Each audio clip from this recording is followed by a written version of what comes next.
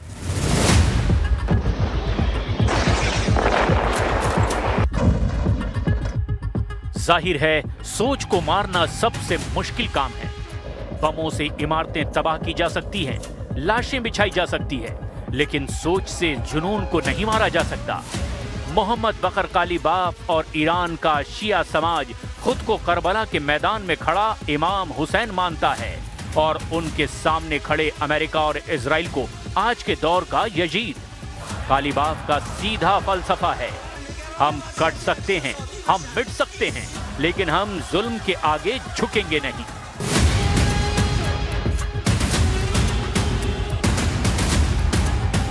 IRGC की Quds force के commander Qasim Sulemani, जिन्हें साल 2020 में इराक में अमेरिकी ड्रोन हमले में मार दिया गया था, उन्होंने खुमैनी और खामनेई के उस मास्टर प्लान को अंजाम दिया और तय किया कि अगर दुश्मन सरहदों पर मजबूत है तो जंग को दुश्मन के घर तक ले जाओ।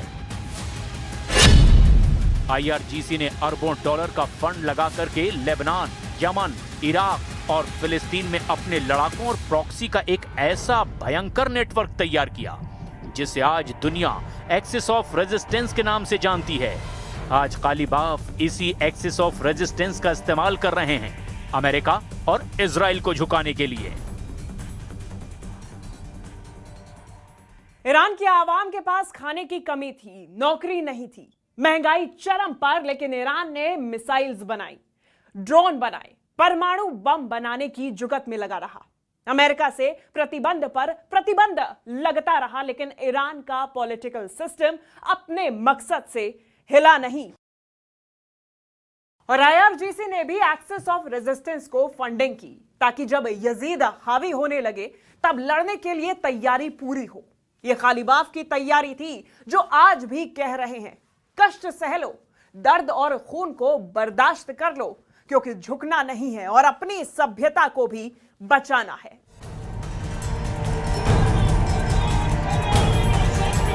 जब अमेरिका के साथ सीज फायर की मियाद को आगे बढ़ाने की बातें चल रही थी, जब पाकिस्तान में दोबारा मीटिंग करने की बातें चल रही थी, तब मोहम्मद बाकर कालिबाफ ने स्टैंड ले लिया कि बात तब तक नहीं होगी जब तक अमेरिका अपनी शर्तों को नहीं मान लेगा और हॉर्मुज स्ट्रेट के सामने से अपनी नेवी की नाकेबंदी को खत्म नहीं करेगा। और इतना ही नहीं, तेहरान की सड़कों पर IRGC ने अपनी सबसे खौफनाक मिसाइल खुर्रम शहर 4 लोगों की भीड़ में उतार दी। फतह मिसाइल की भी परेड निकाली और कट्टरपंथी समर्थकों ने तो नारे लगाए, है हाथ में नाल जल्ला, यानी हम अपमान कभी स्वीकार नहीं करेंगे।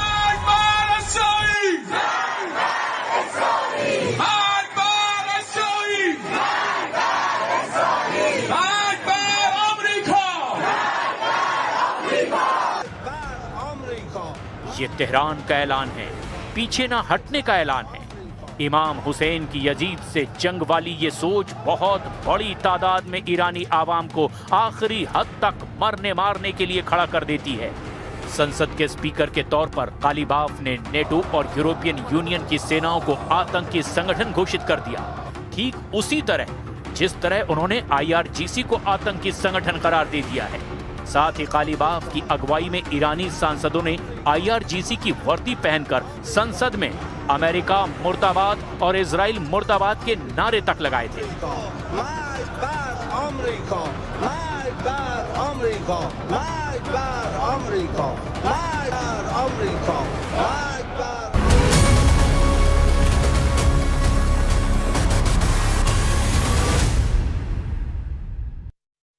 वक्त भले ही तय नहीं था, लेकिन जगह तय थी और ये जंग तय थी।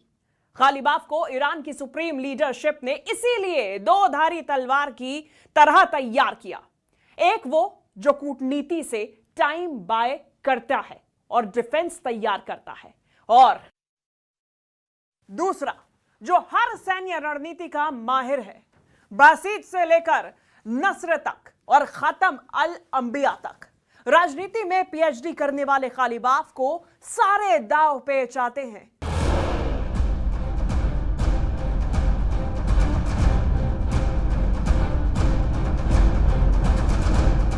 इस्लामिक रिवॉल्यूशनरी आने के साथ ही Islamic revolutionary guard corps Iran की नस नस में समाने लगा और इस मुहिम में भी मोहम्मद बाकर कालिबाफ को लीड पोजीशन दी गई।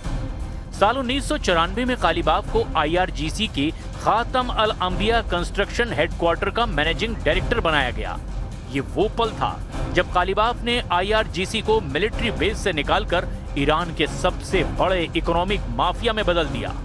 उसने देश के तमाम बड़े टेंडर, रेलवे लाइनें और डैम के प्रोजेक्ट IRGC के हवाले कर दिए। लेकिन कालिबाफ को यही नहीं ठहरना था। साल 1997 से 2000 तक कालिबाफ IRGC की एयरफोर्स, जो कि अब एरो स्पेस फोर्स कहलाती है, उसके कमांडर बनाए गए। तब ईरान की वायुसेना कबाड़ हो चुकी थी। द स्ट्रेटेजिक आर्किटेक्ट रिपोर्ट का दावा है कि कालिबाफ ने ही ईरान की युद्ध नीति को पूरी तरह से मिसाइलों और ड्रोन्स की तरफ मोड़ा, जिसकी वजह से आगे चलकर ईरान ने घातक ड्रोन्स की फैक्ट्री लगाई, हजारों मिसाइलों का अंडरग्राउंड भंडार तैयार किया।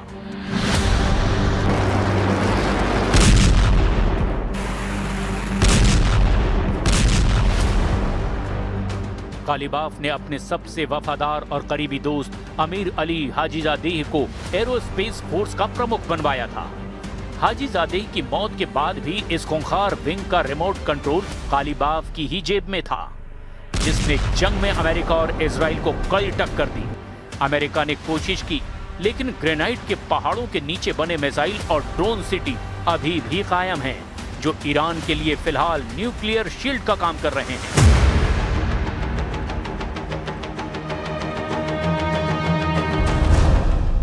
सैन्य ताकत बढ़ाने के साथ साथ कालिबाफ ने तेहरान मॉडल भी तैयार किया है। वो मॉडल जिसके जरिए कालिबाफ सुप्रीम कमांड के आसपास मौजूद रहे और एक जाल तैयार करते रहे। 2005 में वो राजनीति में घुसे और तेहरान के मेयर बने। 2005 से 2017 तक कालिबाफ तेहरान के मेयर रहे। ईरान के सिविल एडमिनिस्ट्रेशन और सरकारी दफ्तरों में IRGC के पूर्व और वफादार अफसरों को घुसाया। डेवलपमेंट के नाम पर अरबों डॉलर का नेटवर्क खड़ा करके IRGC की फंडिंग जारी रखी, जिसे IRGC ने मिसाइलों और ड्रोन बनाने में खर्च किया।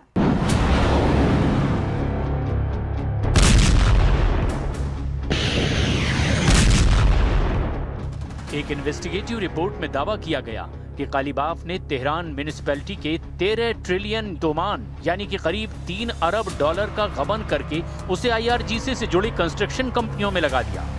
मकसद एक ही था, ईरान की कट्टरपंथी हुकूमत कभी गिरनी नहीं चाहिए। कालीबाफ ने एक ऐसा नेटवर्क बनाया जिससे सड़कों, पुलों, म्युनिसिपैलिटी और संसद के हर एक कमरे में IRGC पहुंच गई।